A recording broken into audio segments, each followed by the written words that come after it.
Hello folks, welcome. It's Gihan Pereira here, and welcome to, this is my first public online presentation for the year, so welcome to this, and Happy New Year to you.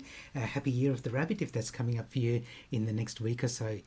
So today, in the hour that we've got together, I want to share some ideas about how the post-pandemic customer has changed. We're living now in a post-pandemic, living with COVID, pretending that COVID is over world, but obviously our world now is very different from the way it was for the last 3 years, and in fact it's very different from the way it was even before the pandemic.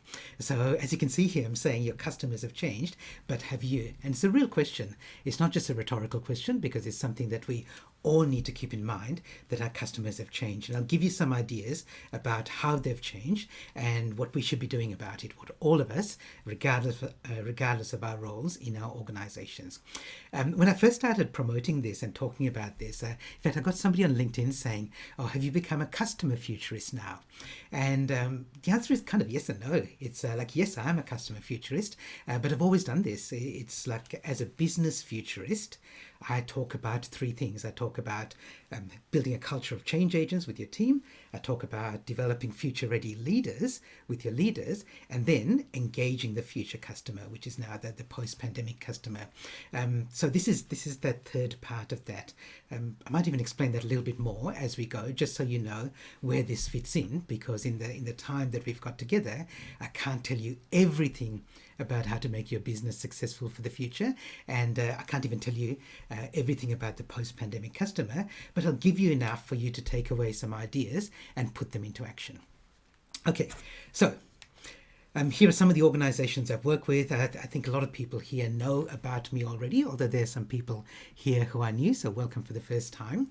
These are some of the organizations I've worked with, particularly at a leadership level. Many of them are facing similar sort of issues. Of course, they're all different because your customers are different, whether you call them customers or clients or patients or consumers, but many of the issues that we're facing are similar. And I'm not showing this to impress you, I'm trying to impress upon you that many of us are going through the same issues at the moment. My 3 standard rules of engagement for all my presentations are these, and some of you will have seen these before. First of all, I want to give you things to think about, and if I can, I'll encourage you to think big in this hour that we've got together. Even think about impossible things or implausible or difficult things. It's easier to do that now and then step it back later when when the world gets in the way, than to do it the other way around. So do whatever you can to avoid distractions, interruptions for this time that we've got together.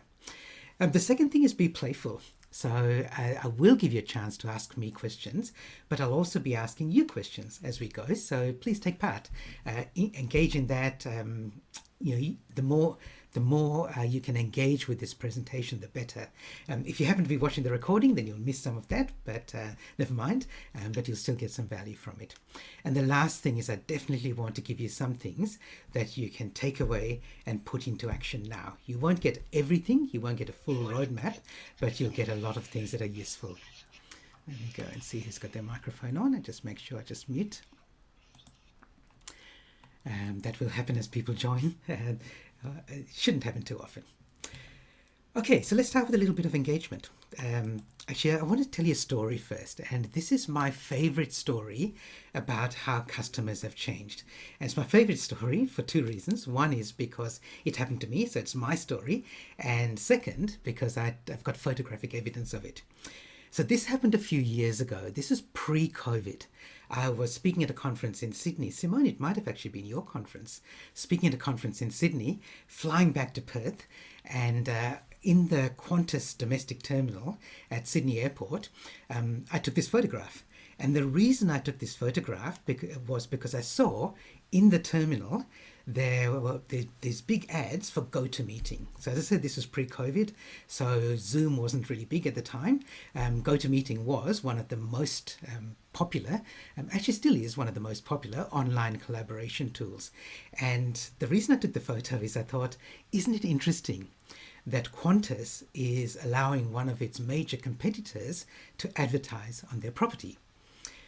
Now, Qantas, of course, doesn't see it that way. So they would never allow Virgin to advertise on Qantas property, but here were these ads for GoToMeeting in the terminal, at check-in, in the lounges upstairs, and I thought that's interesting because they don't see it as a competitor. But if you think about it, a big part of what GoToMeeting does is, and Zoom and WebEx and Teams, is they bring business people together who don't live in the same area. And that's a big part of what Qantas does as well. So they really are competitors. Now, the interesting thing is when I showed this picture to people, which I've done over the last few years, pre-pandemic, people would say to me, Gihan, that's kind of an interesting story, a bit of a quirky story, but what could possibly happen that we'd all stop flying and we'd all have to be meeting online? And yet that is exactly what happened. And now that we're meeting in person again, of course, it doesn't mean that we're never going to meet in person, but now customers are expecting that they have more options, and it's kind of normalized the idea that we can have online meetings. We can do online presentations like this. I've been doing these online presentations since 2009. But it's only in 2020 that they really went mainstream. So this is a change that's happened to our customers, and we need to be aware of that even non-traditional competitors may have become competitors now, not because they've done anything different, but because our customers have changed. Okay, let's do a poll. Let's do a quick poll here. So here we go. Yeah, interesting, right? Time poor, cost conscious, concern for supply. Yeah, agile, interesting, flexible. So even our customers are becoming more flexible, not just us. All right, I'll give you another 15 seconds while flexible's right in the middle of the screen there. Okay, thanks everyone. Thank you for sharing that. So I think there's some interesting results there. And the flexible one is really interesting because we've all had to become more flexible in our professional roles. And this is saying customers need to be want to be more flexible as well. And perhaps flexible means that they want more options. So they'll want digital options, they'll want in-person options. If they go shopping, they want click and collect as much as they want self-service checkouts, as much as they want just ordering online from somebody for home delivery and just for online delivery. Okay, good. Thank you. Thank you for sharing that. So I'm going to share some ideas with you around how the customer has changed and what that means for us in our businesses. And I want to talk about it in 3 areas. So I'm calling this a pep talk. Okay, here comes a pep talk. Let me put the big picture around this for you, because we don't have a lot of time together today. Well, actually, let me tell you the 3 things. The 3 things are that customers have changed their priorities. So what matters to them has changed as a result of the pandemic. Customers' expectations of us have also changed. So when they're engaging with us, in fact, expectations have gone up. They expect more from us. And the third thing is they care about our purpose. So increasingly, customers, because they've changed their own priorities and they know what matters to them, many of them are making decisions that they will only engage with businesses who are aligned with what matters to them. So they care about your purpose, and ideally, if it aligns with their passions as well. But it doesn't necessarily have to mean that you're changing the world, but they do need to know what your purpose is, and more they're choosing businesses whose purpose aligns with their own mission, values, and passion. So let me just give you the big picture around where this fits in. Because as I said at the start, that somebody asked me whether I've become a customer futurist, and it's actually something I've been doing for the 10 plus years that I've been a futurist. So people know me as the Fit for the Future guy. Whoops, pen's not very good. And when I talk about being fit for the future, there are 3 parts to this. So there's a team, they're leaders, and here today are your customers. Okay, so today I'm not really going to talk about building a culture of change agents. I'm not talking about building future-ready leaders, but I'm very much going to talk about this area here, which is engaging the customer of the future, or the post-pandemic customer. And generally, so some people here will have known me for keynote presentation. You can see some familiar faces who've engaged me for that. And that's really about me sharing some ideas. So getting you to think a little bit differently. And today is going to be about that. So I'm going to give you some things to think about a little bit differently. And often people will then go and say, let's do a masterclass. You don't have to do this after a keynote, but this is the embedded part. This is a workshop, a 1 or 2 day workshop where we look at skills. So let's call these little packages of skills that you build up in a workshop environment. And then because we all know that just running a training session or a workshop doesn't really mean that that's then embedded in your organization, I also run these programs. And the programs run over 3 to 6 months where we take a small group of people and work with them. And it could be leaders, it could be team members. In the customer area, I call it it's a group of champions. It's a champions program. So you pick people who are going to champion the customer in your organization, and I work with them over 3 to 6 months. So this is where the ideas really get embedded. And I know there are people here in the room today who've worked with me at each of those 3 levels, and sometimes at more than one of them. But primarily today, it's going to be about giving you some ideas and perhaps giving you, I'm not going to teach you the skills, but you'll get some idea about some of the skills that you might want to then take away from today and use with your team. The other thing around this is when I talk about engaging customers for the future, most organizations, they start from the inside out. So if you've done any sort of strategy and planning for 2023, fantastic. But my guess is that you've said, here's where we are now as an organization. Here's what we need to adapt and change and flex to be prepared for the future, for 2023 and on. But as a futurist, that's not the way that I think and I'd advise you.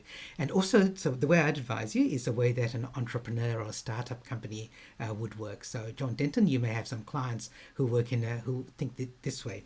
So what a startup company would do is they start from the outside in. So they would say, let's have a look at what needs to be fixed in the world, what needs to be changed, what can we do to improve it. Then they pick a lane, and then they say, let's look at our customers. So they have a customer first approach, even before they built their business. And then they say, inside out, what are we going to do to be able to serve that customer? So it always starts outside in, then look at customers, and inside out. Now for all of us who've got established businesses and are working in established roles in established organizations, we don't have the luxury to always say, let's start from scratch and start from first principles and look at a problem. What's our purpose? What problem are we solving there? What problem are we solving for our customers? And then build the products. And the reason I'm talking about this is that some of the things I'm going to talk about in the next half hour or so may feel a little bit uncomfortable to you because there's a bit of an outside-in look to them and going back to customers. And it may not be a good fit for what you've got in your role with your team, your business, your organization, because you've already got this. You've got this bit inside and you're now trying to change it and adapt it. If you're a startup entrepreneur, you've got the luxury of starting from scratch. You've got a lot of disadvantages, but you've got the luxury of starting from scratch and saying, what's a purpose? What's a problem we can solve for customers? And what's a product that then we can offer them? Product, service, whatever you're offering them. Okay, any questions about that? Any comments about that? I'm happy to quickly stop and chat about that if you want to. Just type them in the chat if you've got a question or a comment. But I just want to give you that frame because we're talking, well, first of all, about customers. I'm going to give you some ideas and insights, and it's very much going to have this outside in and customer first approach. Now, if we do a masterclass or programs, then we talk about what you need to do inside your organization, but today's not that. So today is to get you, and I hope you'll become a customer champion for your organization or your team, and then you can kind of champion this idea of let's look outside and let's look at customer first before we start thinking about what do we need to do to adapt. Okay, that's the reason I'm showing you this model here. Okay, So let's look at these three areas. And the first thing I want to do is share some research from Forrester, and I'll show you some of the results of this research. But one of the things that Forrester said is that there's no such thing as the post-pandemic customer. There's no such thing as the post-pandemic normal. So whatever you learn today, whatever I'm sharing with you, is absolutely cutting edge. So it's all stuff that's happened in the last, most of the research that I'm sharing has happened since the pandemic started. So in the last 3 years. But don't think that just because you come to this presentation, listen to me and take some ideas away, that that's going to be right for you for the next year or 2 years. It's constantly going to be changing. If you're a client of mine in my close network, then you'll get regular updates from me around that. But otherwise, you do your own research. It is going to keep changing. We've seen this with artificial intelligence, which has changed so rapidly in the last couple of months and caught people off guard over Christmas. We won't talk about that in detail today, but that's just one example. Okay, let's look at these three areas. First one, customers' priorities have changed. What matters to them has changed now. I shared this little bit of research from Brandwatch in a little video that I did when I was talking about this presentation, so I won't go through it in detail. But one of the things that Brandwatch does is they do a whole bunch of consumer and market research for organizations and industries. And one of the things they do is at the start of every year, they ask people about their New Year's resolutions. And you may have seen this in the video I sent you, so let me go through it quickly. In 2018, these were the top 3 New Year's resolutions of all the people they surveyed. The first 2 are about food and drink. So give up or reduce my drinking, eat healthier, and do something to improve my job. 2019, same survey, exactly the same results. 2020, remember this is New Year's, so the start of the year before the pandemic hit, same survey, exactly the same results. And then in 2021, when people had a year of experiencing a global pandemic, all 3 of them changed. Doesn't matter what they are, but I'll tell you what they are. They see family and friends more, read and learn something new. But the point is, all 3 of them changed. And this is what happens when there's a crisis, when there's a disruption. What happens is people look around and they reassess and reevaluate what's really important to them. So even if your organization was not massively disrupted by the pandemic, and I know many of them weren't, maybe the worst thing that happened to you was that people had to move and work from home. But even if it wasn't disrupted, the pandemic means that it's easier for other disruptors to come in because customers are now looking at other options. When things are going okay, they go, oh, she'll be right, mate, nothing to worry about. I'll stay with my current suppliers. I'll keep doing what I was always doing. But when there's a disruption, they take the opportunity to think differently. Okay, so just be aware of that.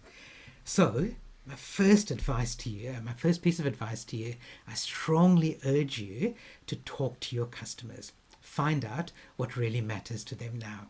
And the Boston Symphony Orchestra did this a story from a few years ago. What they had an idea that they wanted to increase their customer base, especially their subscribers, so people would subscribe for a year and they could see the orchestra every month. So they came up with an idea to try and attract new customers, new subscribers. And the idea is probably one that you can guess. What they said is, why don't we have a free concert? So advertise this free concert. If you've never seen the orchestra, turn up. It's completely free, no obligation. People turned up. It was full. So it was a success. But was it? Because when they followed up later with the people who didn't subscribe, because most people did not subscribe, when they followed up, most people said, no, I don't want to subscribe. So why was it? Because they didn't like classical music, they didn't like this conductor, they didn't like the orchestra, didn't like the acoustics in the hall. Well, they didn't guess. What they did was they actually asked those people, if you're not subscribing, can you please tell us why? And you know what the number one biggest reason was? Parking, car parking. So the people who were the regular subscribers, they knew where to park near the concert hall. But the people who were coming for the first time, they didn't really know their way around. And if you know Boston City Centre, it's pretty tricky for parking, and it can be. So they found it difficult to park close by, and they found it difficult to park cheaply or affordably. And so they said, we're not going to subscribe. because the BSO asked the question, they were then able to solve the problem. They could give advice about where you could park conveniently and affordably. So this is my point. After the disruption, after COVID, maybe your customers have changed and you don't know it. You don't know if they now don't want to work with you because of the parking. So have a chat with your customers, and ideally not by sending out a mass survey, but pick your closest customers, your most loyal clients, and have a chat with them. Over the last 3 months, except for the Christmas break, I've had more conversations with customers than I have had in the past few years for this reason, because I really want to find out what really matters to you. And it's tempting to assume, especially with your most loyal customers, that you know them and you know what they want and you know that you're serving their needs, and maybe you don't. Okay, maybe you are, but maybe you don't know, and their needs might have changed. Okay, any questions or comments around that?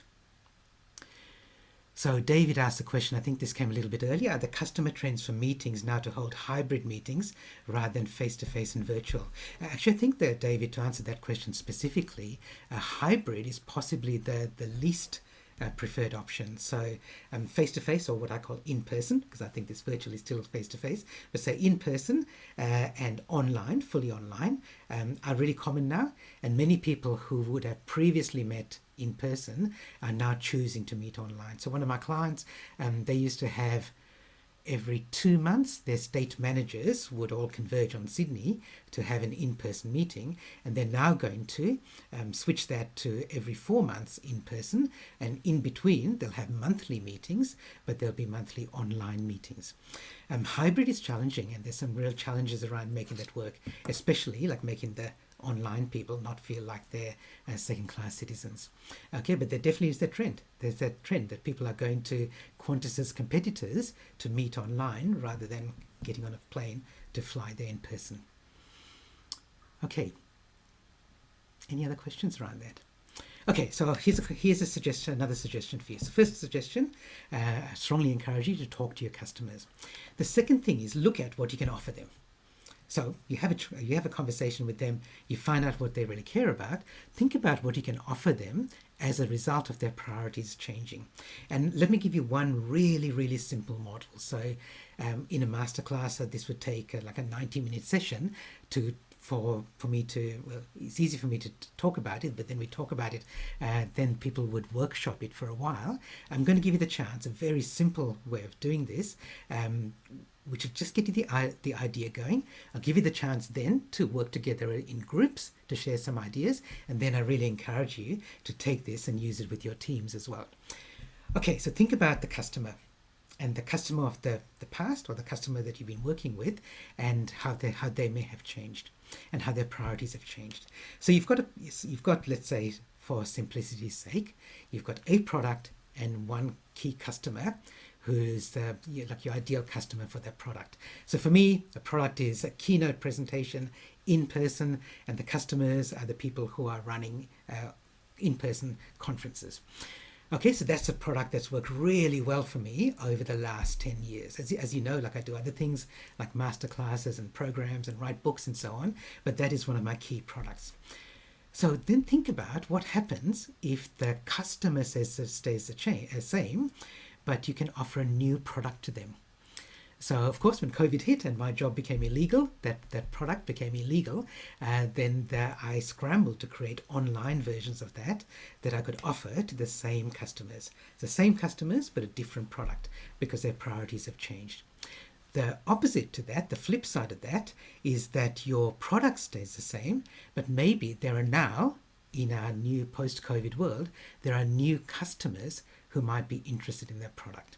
So for example, for me, I'm finding now that because I talk about future-ready leaders, and I have for a long time, but it's about leading in uncertainty, now there are clients who previously their industry wasn't as uncertain as it is now, but now that it is, now they suddenly are more interested in my future-ready leaders program, because they are new customers, because they've now got the same problem that I was solving for them. And then, of course, there's the other one, which is having both a new product and a new customer. So I'm now finding that online presentation means that I'm getting more inquiries from all around the world.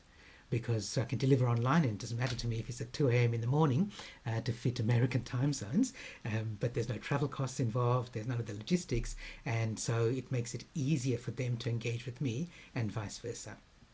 Okay, so that's an example. Look, I know the world doesn't revolve around me, even though I'd like to think that it does. So let me give you some other examples as well of real businesses that adapted to each of these three areas. And as we do this, think about how this might work for you as well. Okay, so the first one again, your customer stays the same, but perhaps there's a new product that you can offer them. So Singapore Airlines did this because they were forced to in the pandemic. They weren't able to fly commercially, really, much at all, for passenger flights. So their fleet was grounded. So they looked at their premium customers, their first class passengers, and they offered them a product, so a new product. So if you lived in Singapore, and this still applies, this product still exists, you could pay 950 Singapore dollars, around the same in Aussie dollars, and you could have a chef come to your home and cook you a fine dining meal for two. Beautiful food served on Wedgwood china, which you'd get to keep afterward. Afterwards, you'd have beautiful wines and Dom Perignon champagne, crystal glassware, which you also got to keep. And this was a product that they realized that their premium customers, as much as they want to go from A to B, they also want a premium service. So Singapore Airlines created a new product for their existing customers. Okay, that's one example. Let's flip down to the opposite diagonal. Let's say you have an existing product. Are there now new customers who might be interested in that product?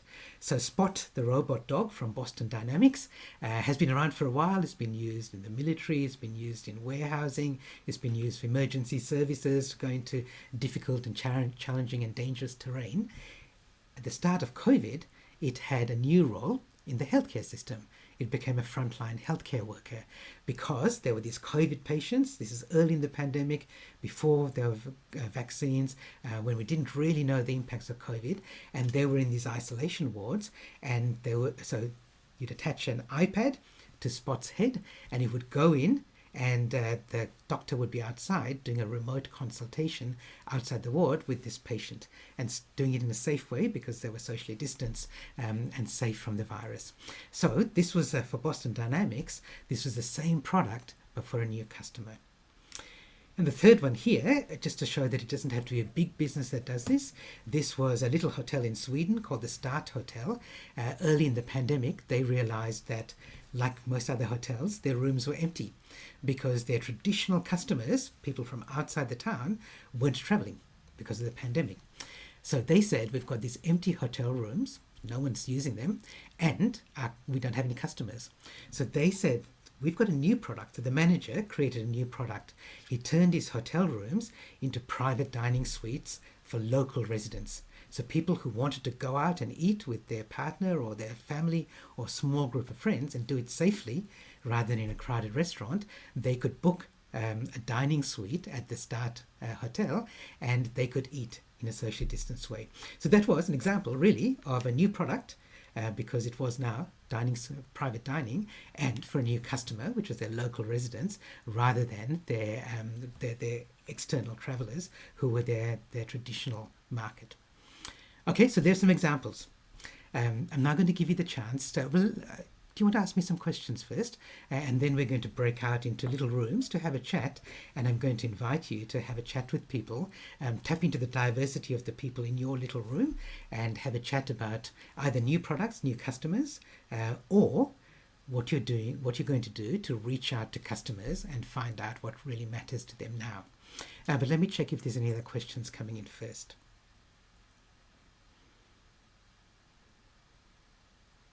Okay, good. All right, so let's do this.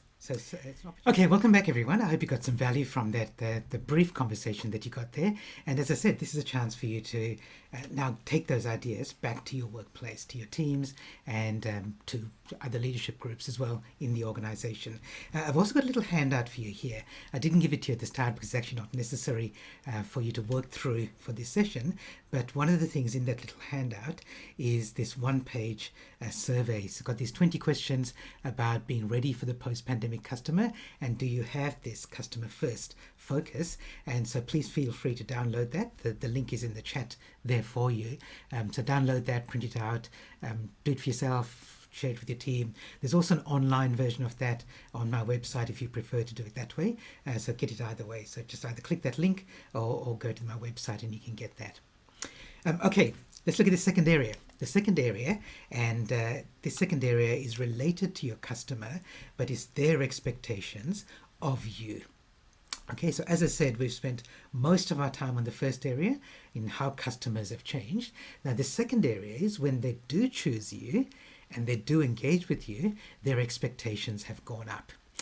So one little thing that happened to me over the Christmas break is that I was doing a big clean out of some of my books, and I came across this old book called The Prometheus Deception by Robert Ludlum. So Robert Ludlum writes these geopolitical thrillers, and I really loved his books, especially his early books. So he's now dead, and they're still publishing Robert Ludlum books, and I think his writing has gone downhill since he died. But this was one of the books that was published. I think he wrote most of it before he died, and then some other writer hasn't finished off the book. And I've just came across it as I was doing a clean out of some of my old books so I could donate some stuff. And this one here, I thought I'll reread it because I remember enjoying reading it the first time I came across it. And I read it and I found, look, it's interesting, but it was a little bit tame. And I was surprised because I really got engaged in it, engrossed in it the first time.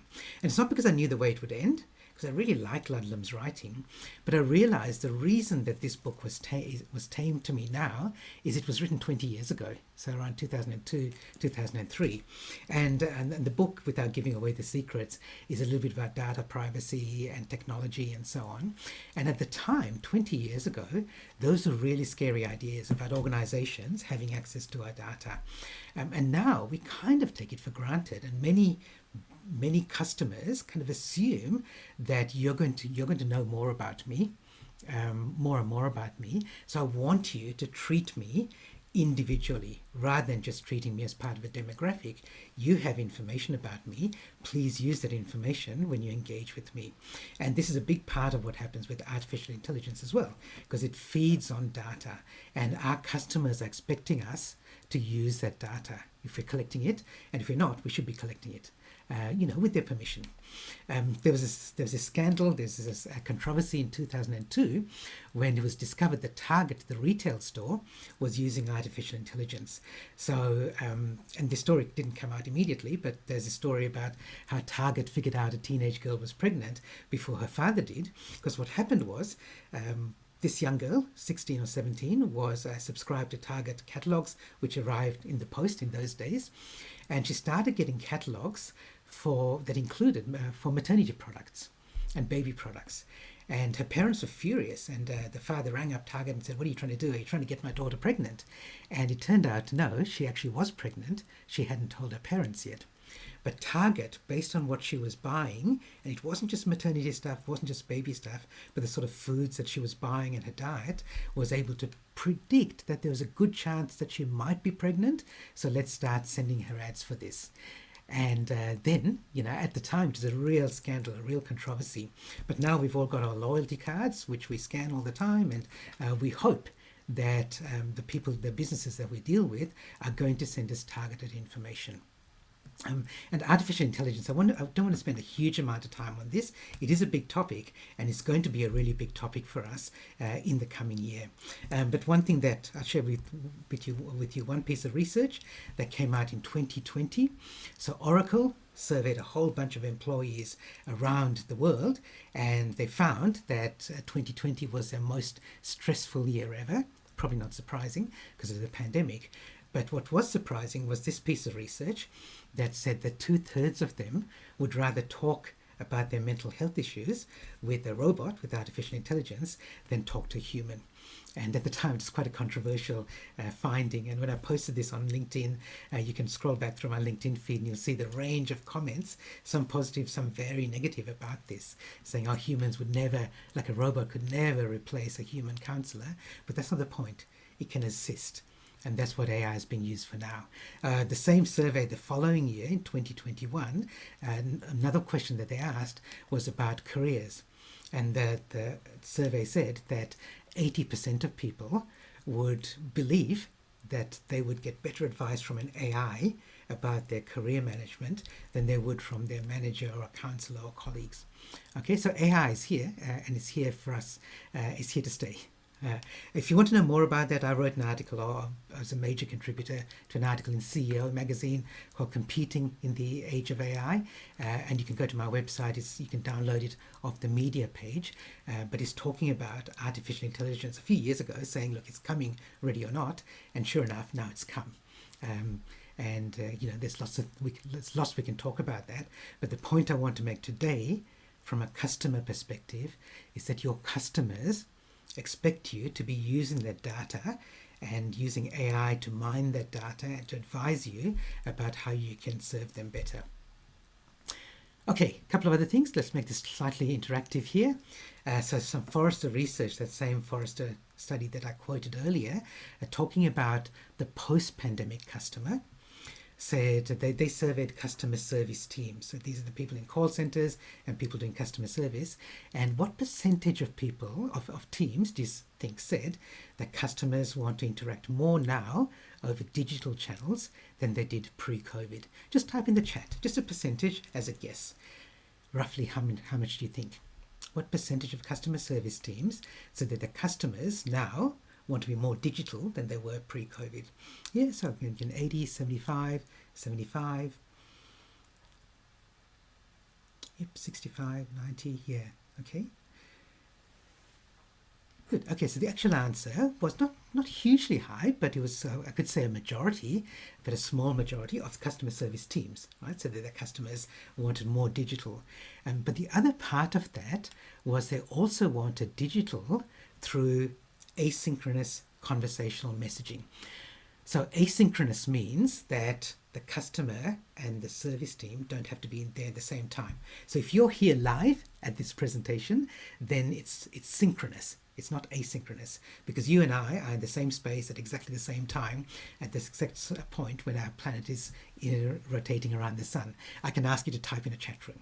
If you're watching the recording, it's asynchronous, because you're watching the recording. I could be sleeping, I could be working, I could be doing Wordle, I could be doing any number of things, but you're still engaging with my ideas. Okay, so now customers want it to be asynchronous. So it means more than just going and doing a chat and chatting with the customer service rep and going back and forth until the problem's resolved.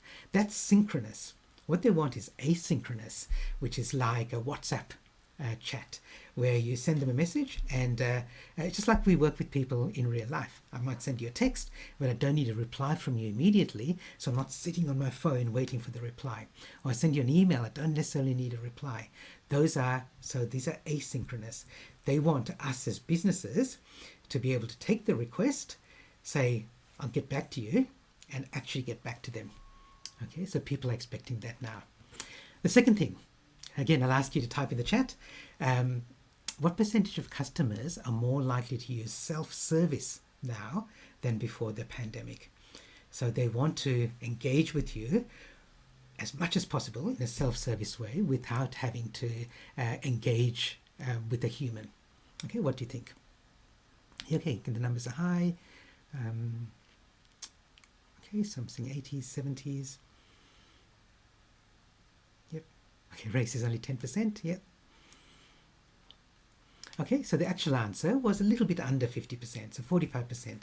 So again, like there's a lot of talk about self-service and online and contactless and so on, and this absolutely something that many businesses have never had to do before, and now they have to, but don't feel that it's everyone that wants that. What's happened for us now, and especially for us in business, is it's actually challenging, because people expect us now to provide all these options, or at least more options, because our customers want to deal with us in the way that they want, not just the ways that we're offering to them. Okay, so that's a bit, as I said, I don't want to spend a lot of time around expectations, but I want to say that this is really important.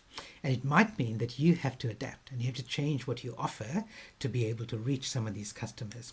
One of my clients, Bendigo Bank, they did this, and this is a public story. So what they realized is that some of their younger customers, they don't want to deal with the bank in the way that some of their older customers did. They don't even want to go to use the traditional online banking, which, most banks have online banking now, but the interfaces are still not that great.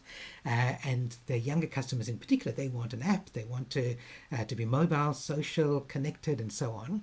So what Bendigo Bank did was they created a completely different department to create a new app, a new service, which they called Up, for their younger customers, completely separate from everything else Bendigo Bank did.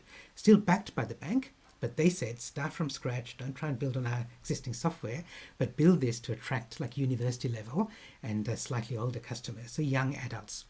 And then bring them into the fold and offer them the suite of services. So you don't necessarily have to go through multi-million-dollar transformations of what you've already got, but you might want to set up a slightly different way of doing things for a certain customer segment. Okay, any questions about that before we get on to purpose, about expectations? And I want to share the things about digital in that because, you might be surprised that it's not necessarily 90% of people now want to engage in a digital way. They just don't. But what they do want to do is what they do want are options. So you now see customers who've never used digital before the pandemic, who are forced to, and now realize that some of their engagement, some of their interaction, they want to be digital. Okay, third area. So this is your customer's purpose. This is your purpose. So the first one, which is about priorities, is about your customer's purpose or their passion. But customers also want to know that they're dealing with businesses whose purpose is aligned with theirs. And it's in a couple of different ways. So I often talk in my presentations, particularly in my keynote where I talk about these 5 key customer trends. We've already covered 3 of them actually. Social, like the Bendigo Bank app thing, where customers can engage with each other. We've talked about people want you to engage with them in a more personal way. These next 2 are the ones around purpose. They're purpose driven. They care about environmental and they care about ethical. So the other parts of ESG. And the last one's digital, which I've also just mentioned. But this thing about ethical and environmental is really big and is growing. So even if you think it's not a big part of your customer profile now, it's going to become bigger and bigger. And it may be in ways that you may think are quite contradictory to the way that you've run your business. So Jeff Bezos, some years ago, he was asked, what does he look at when he's looking at the future? What changes does he see? And he said, look, I think it's not only changes, but I also look at what doesn't change and what's never going to change. And one of the things he said was this. So he said it's impossible to imagine that in 10 years' time, customers are going to come up to him and go, Jeff, mate, I love Amazon, but could you put your prices up? Right? He said, that'll never change. So we're going to build our business given that that's going to be a constant. Now, actually, I think that Jeff Bezos has more money than I do, but I disagree with him. And in fact, now there are businesses that are proving that statement wrong for their customers. So this pottery company in the USA called East Fork, in a few years ago, they raised their prices. I think in 2020, actually, they raised their prices because they said we want to increase our wages and salaries so that people have more money. Our people have more money. Therefore, we're putting prices up. And their customers loved it. They said, we happily endorse that. We approve of that. We're happy to pay the higher prices, and we'll come back to you even more than we did, because that's part of their ethical view.